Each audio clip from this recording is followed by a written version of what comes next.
voltar aqui, então, para o nosso estudo, né?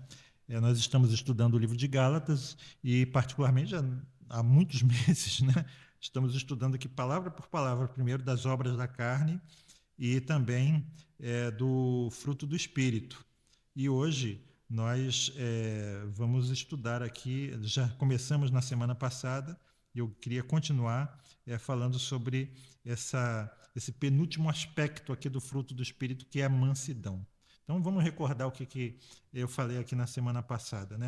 Falamos sobre as características. Gálatas 5, 22, né? Esse versículo 22. Mas o fruto do Espírito, obrigado, Henrique, o fruto do Espírito é amor, gozo, paz, longanimidade, benignidade, bondade, fé, mansidão, temperança.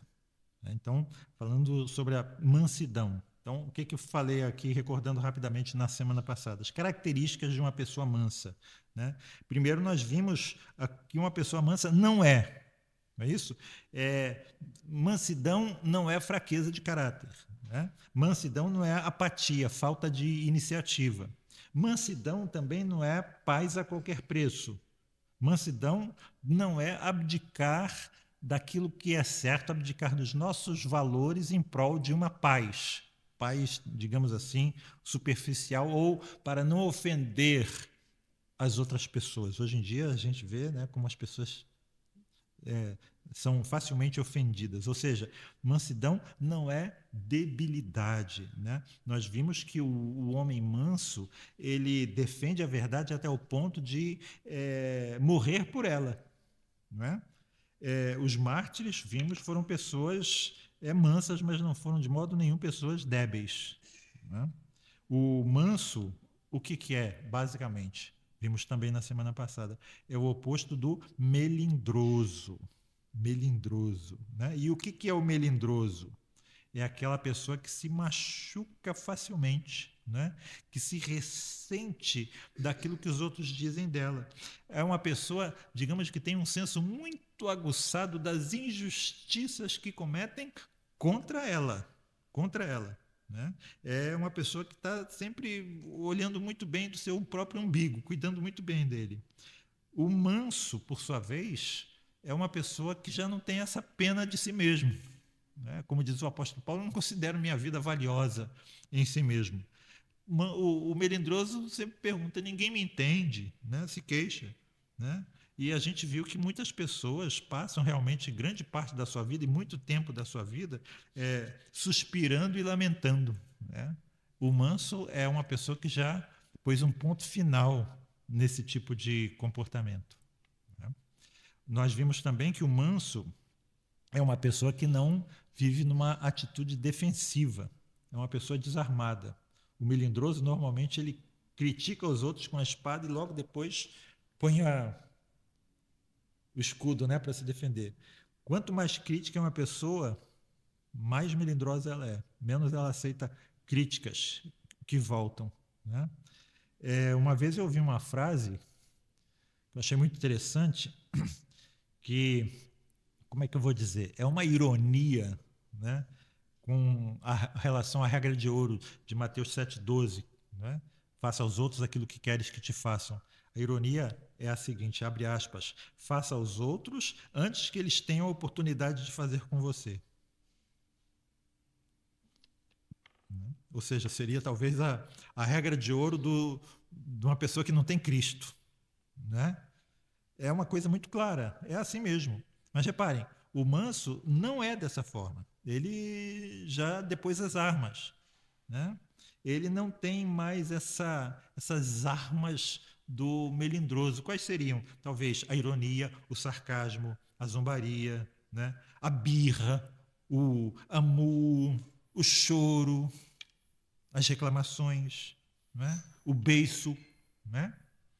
Todas essas coisas são, digamos assim, as armas do, do, do melindroso. Né?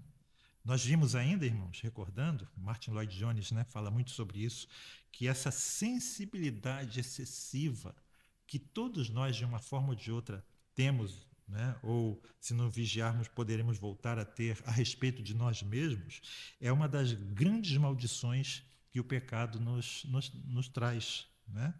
Mas o manso, ele já não se ressente daquilo que os outros dizem a respeito dele. É o que o apóstolo Paulo diz: não me importo como vocês me julgam, né? E nem eu me importo como eu me julgo. O que eu me importo é como Deus me julga, né? Então, o manso é uma pessoa que já compreendeu que não existe nele nada do qual ele precise se defender. Eu gosto muito daquela frase, né, do Spurgeon, lembram? Quando falarem mal de você, não fique triste, porque você sabe que é muito pior do que aquilo que eles dizem, né? O manso é alguém que sabe disso. Eu gosto de uma frase também do Billy Graham, que ele diz assim: quando eu contemplo o meu próprio coração, eu vejo abismos do inferno.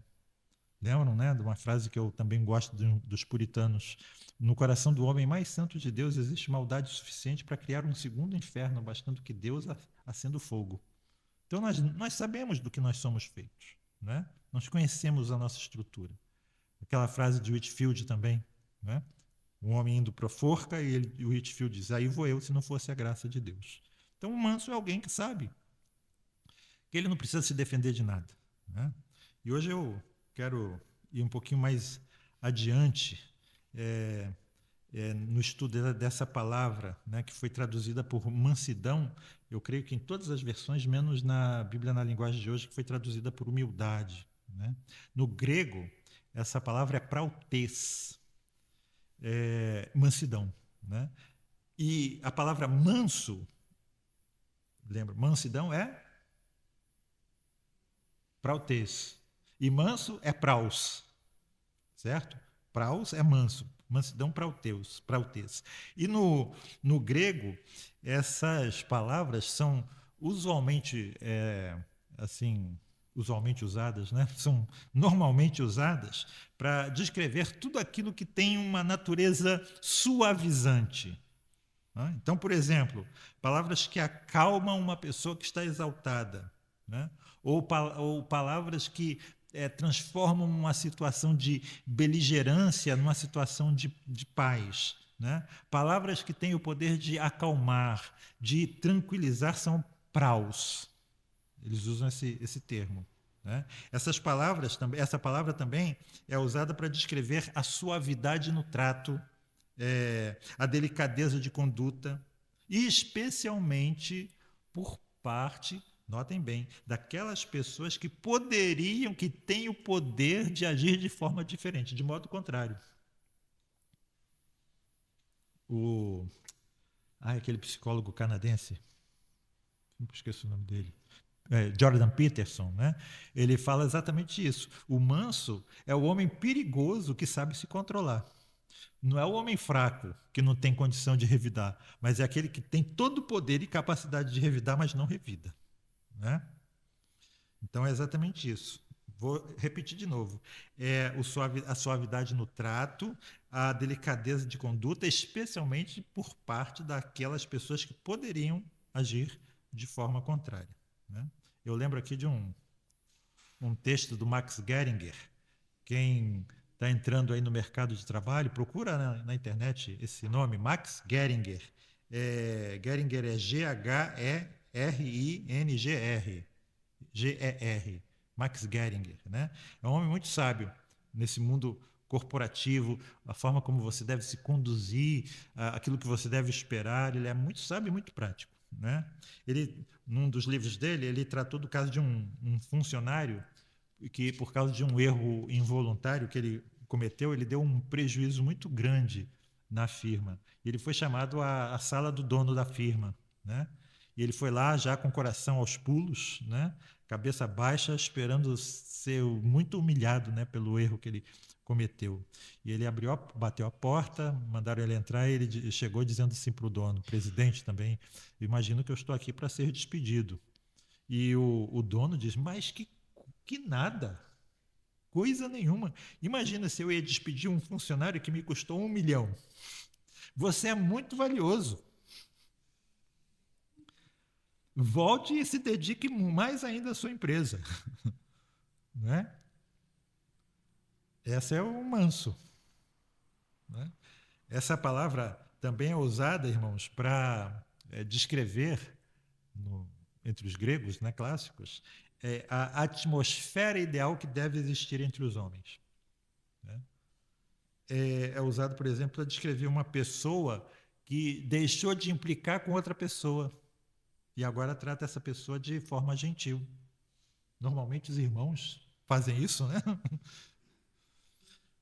Usada também para descrever uma pessoa que consegue discutir sem perder a calma. Né?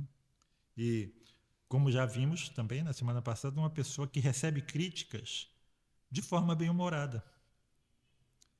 Eu, assim, admiro muito essa pessoa, esse personagem histórico, né?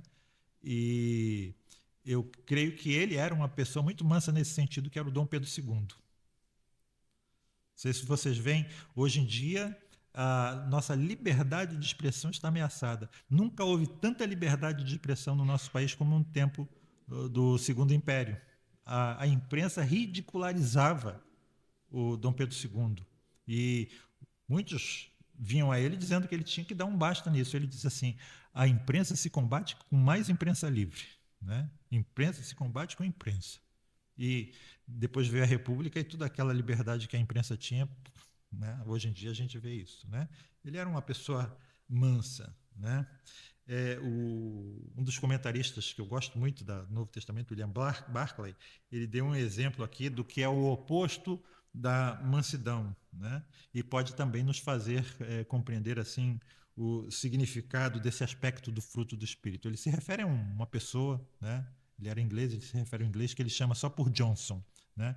E para o Barclay dizia assim que para ele, né, o Johnson, a disputa mais leve e insignificante era considerada como uma disputa de vida ou morte. Né? Em todas as situações, ele lutava como se a sua reputação dependesse da vitória e lutava com todas as armas que ele podia dispor. Se ele fosse derrotado no argumento, diz Barclay, ele começava a apelar para uma linguagem ofensiva e a rudeza. Né?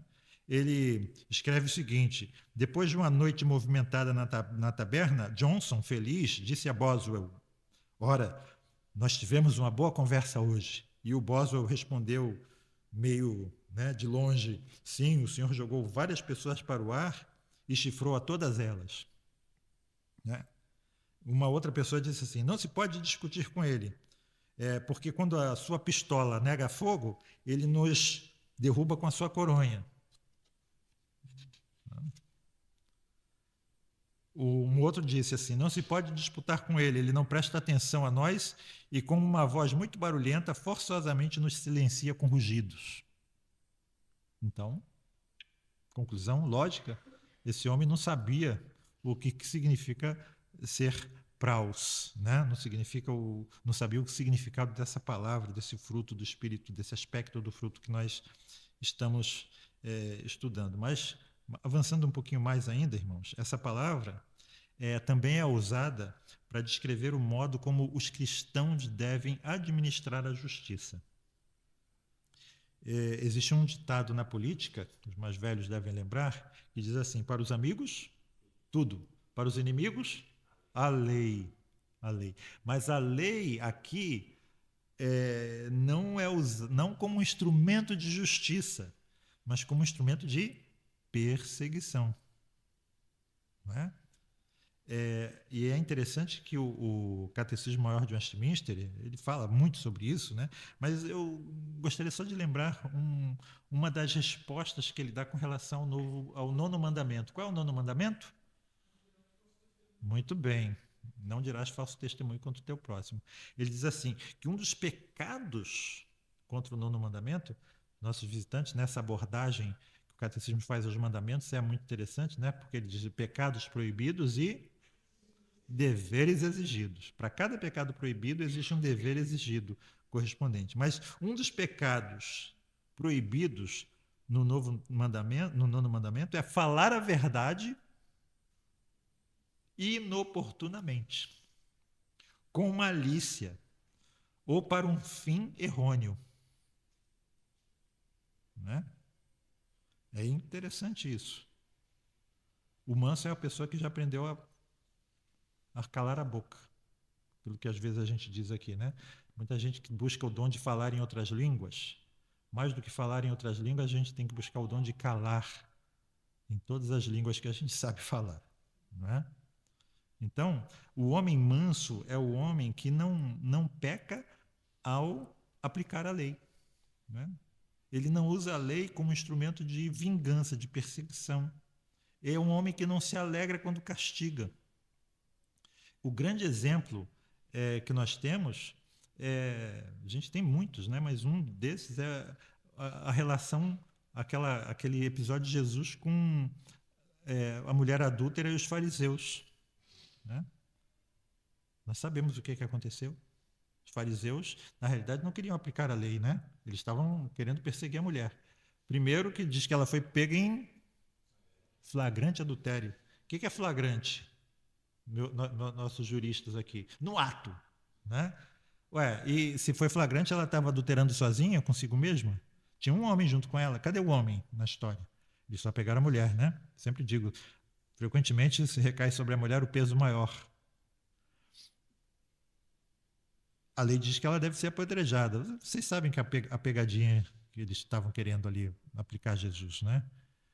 E eles queriam não aplicar a lei porque a lei dizia que ela não podia ser justiçada no mesmo dia. Tinha que passar por um processo formal. Eles estavam querendo linchar a mulher, né? E Jesus responde de uma forma muito magistral, né?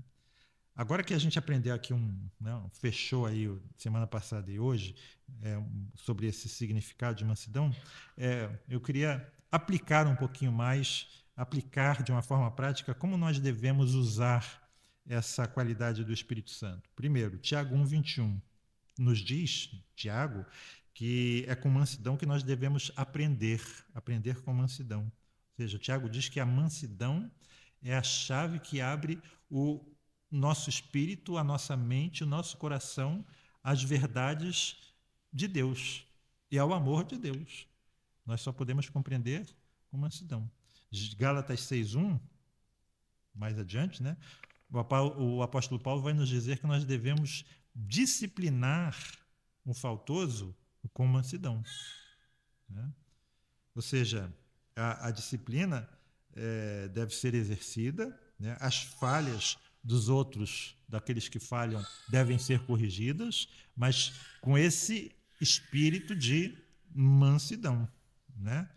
Paulo diz em 2 Timóteo 2:25 também que nós devemos enfrentar a oposição que nos é feita dessa forma também, com mansidão, ou seja, com um espírito oposto a um espírito de briga. Tem um ditado, né, que eu dou um boi para não entrar numa briga e uma boiada para não sair dela, né? A gente dá um boi para não entrar numa briga e uma boiada para continuar não entrando.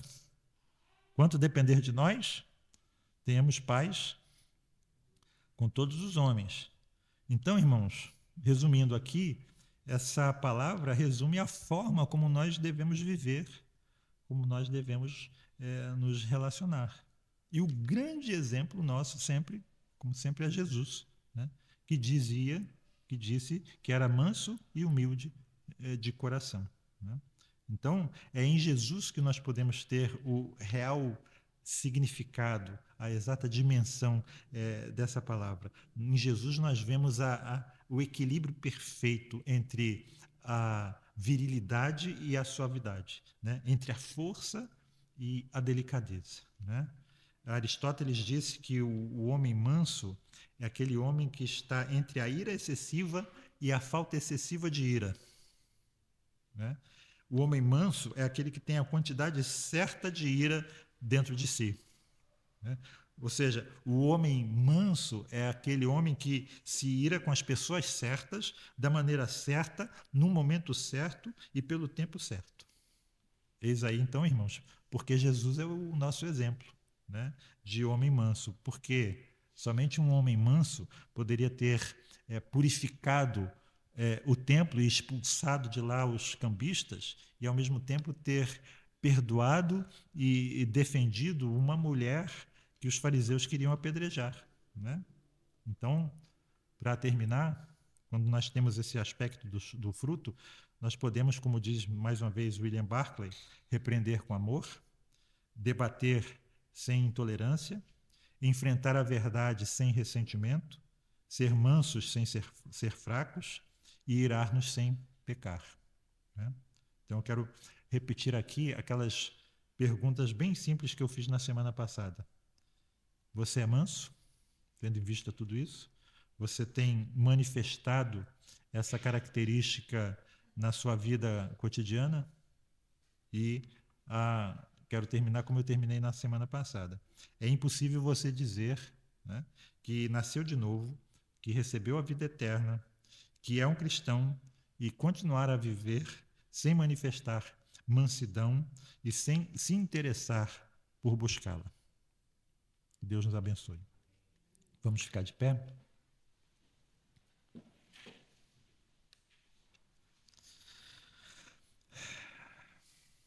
Pai Celeste, que a Tua palavra, que é viva e eficaz, Senhor Deus, nos lave, nos purifique.